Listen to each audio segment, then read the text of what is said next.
Тэгэхээр 3 минутын бичлэг хөрчин.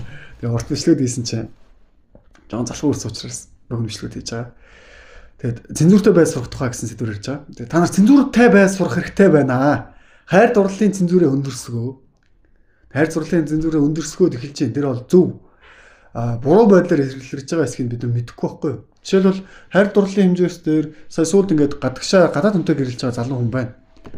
Тэ? Ингээд одоо юу гэдэг хар гэх юм уу те хар хүнтэй гэрэлсэн гэл одоо сошиалар муулуулж байгаа тийм эмэгтэй хүмүүс Монголд байна. Тэгээ бид нар тэнд ингээ бухныг оруулах гээд байгаа байхгүй юу? Тэр хүний үзэл бодлыг нь оруулах гээд заах гээд нь штэ. Тэгэхээр эн чинь бас зарим утгаараа буруу, зарим утгаараа зөв байх хэвээр. Яг тэрийг одоо тайлбарлаж өгье. Жишээлбэл тэр фитнес ануухай хаа. Би яг зарим хэсэг мэдэхгүй шүү. Тэр сүүлд нэг бичлэг наваадсан. Одоо жишээлбэл тэр хүний хар хүнтэй суусаа ингээ муулаад нь штэ. Муулаад юм. Гэтэ тэр ингээд зүвч юм буруу ч юм мэдэхгүй байхгүй юу. Гэтэ Монгол эмэгтэй хүн гэлтгүй зүгээр эмэгтэй хүн, эрэгтэй хүнээс хүч чадал хайгаад, ноён нуруу хайгаад. Тэгээ бэр чадaltaй юм байдал хайсан ба штэ. Тэр бол зүв бохгүй юу. Заавал ингээд тэрийгээ гэхдээ эсвэл биеийн бэрээр нөхдөг магад оюун ухааны бэрээр нөхчдөг хүмүүс байна. Тэгээ тэгэнгүүт Монголд бэртаа залуучууд байгаа юу байгаа. Тэгээ одоо ингээд те бүх ч юм уу те тиймэрхүү залуучууд дээр байгаа штэ. Гэтэ тэр нь хэр хөрөлцөөтэй вэ гэдэг нэгдүгээр асуудал байна. Хоёрдугаар гэхдээ тэр биеийн бэр чадлаас цаашгүй ерөөсөө оюун ухаантай хөгжил байхгүй бүдүүлэг тэ ингээд эмэгтэй хүнийг одоо тэ хоол хийх ёстой гэж боддог.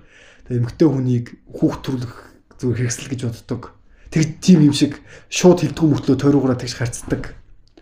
Тийм хүмүүс олон байгаад их юм бол тэгж харцдаггүй мөртлөө би чадалтайг нь илүү сонгоноос тэг чамтай илүү одоо ингээд ийдэг даруй харцдаг. Гэтэ энэ жишээн дээр би мэдээж бурхан биш учраас зүг бурууг хийж чадахгүй. Гэхдээ хэрвээ бид нэр зүгээр яг тэр ярьж байгаа зүйлээ хэрэгжүүлээ гэвэл бид нар харин тийм байх хэрэгтэй байхгүй юу? Өнөө үнээр л Монгол гэлтгүү зүгээр эмгтэй хүнийг барья гэж бодвол чи чамаас биеийн чадал хайж байгаа бол тэр биеийн чадал нь чамд байх хэрэгтэй. Тэгээ байхгүй бол чамаас хол байна.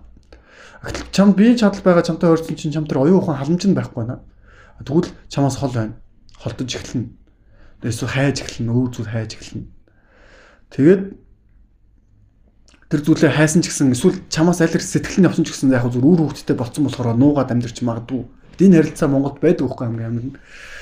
Энэ жоохон эмгэнэлтэй зүйл байхгүй. Тэгэхээр ийм болохгүй тулд тэр эмгтэн чиний хажууд зөвхөн биеэрээ байхаас гадна сэтгэлээрээ хамт байхын тулд чамд юу хэрэгтэй вэ? Чамд хөгжил хэрэгтэй. Хөгжлөө бид нэр яаж олох вэ? Тэгээд бүх төрлөөр л олно шүү дээ. Оюун ухаанаар олох хэрэгтэй, бие махбодоор олох хэрэгтэй, гол бас сүнсээрээ олох хэрэгтэй. Зөв байх хэрэгтэй. Тэгээд яг энэ ярьж байгаа сэдвээ би өөрөө ч гэсэн магадгүй хэрэгжүүлж чаддгүй байж магадгүй. Гэхдээ яг хэлэх гээд байгаа үндсэн санаа нь юу юм бэ гэхээр бид нар үнэхээр тэр иршүүд байдлынхаа голчийг зөв байлгах юм бол бүх төрлөө лаг авах юм бол эсвэл тэр лаг авч чаддгүй маа гэхэд тэр лаг хэсгээ өөр зүйлээр нөхөд авах юм бол үнэнхээр тэр шугамаа сайн байлгах юм бол сайн тэр муу жишээ нь байхгүй болчих واخгүй юу?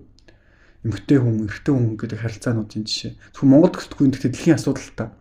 Гол нь бид нар тэр зүйл дээр муулахаас илүүтэй яг бид нар өөрөө тэр нэгж байгаа зүйл нь бидэрт байгаа юу гэж асуугаад цөөхөн бохгүй юу?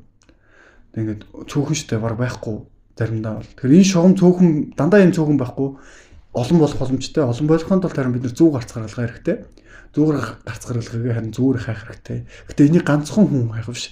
Хамтдаа зүгээр хайх юм бол бидний тэр нийгмийн шугам дээшлэх боломжтой шүү. Тэгэхээр нийтээрээ муулахаасаа өмнө тэр хүн ямар нөхцөлд ямар үйлдэлийг яаж гаргаж байгаа вэ? Тэр үйлдэлийг нь бид нар яаж орлуулж чадах вэ? Гэтэ өнөөдөр чадахгүй махад ирээдүйд яаж болох вэ? Гэх мэтчлэн олон талаас нь бодоод тэгээд зөв сэтгэлээр ханддаг, олон төлөөс нь ханддаг болцгоё.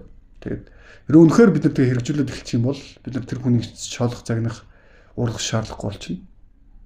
Ийм л амархан зүйл шүү дээ.